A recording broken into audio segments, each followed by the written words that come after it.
आपण अशा प्रकारचं गणित परीक्षेमध्ये पाहिलं की आपण खुश होतो आणि गणित सोडवायला सुरुवात करतो। बघा काय गणित दिलेलं आहे।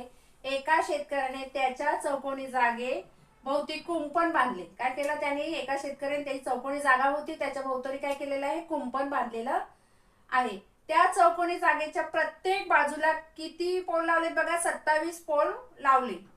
तर त्याला किती पोलांची आवश्यकता होती असा प्रश्न आपल्याला विचारलेला आहे। आपण काय करतो? अरे हे सोपं आहे, मग काय करतो? 4 बाजू म्हणून काय करतो? पोल किती लागलेत? एका बाजूला 27, 27 गुणिले 4 बरोबर 7 चौक 28 8, हातचे 2, 4 दुने 8, 9 ने 1 10, उत्तर आलं 108। आपण टिक करतो, उत्तर चुकलं।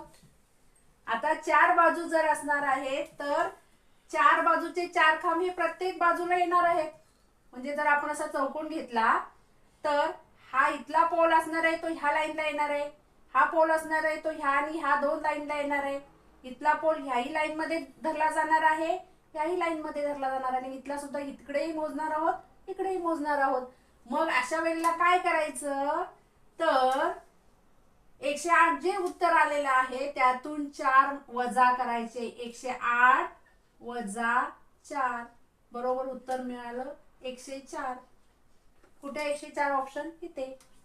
म्हणजे त्या शेतकऱ्याला जे कुंपण घालायचं आहे त्याच्यासाठी किती पोल आवश्यक आहे? तर 104 पोल आवश्यक आहेत, 108 नाही।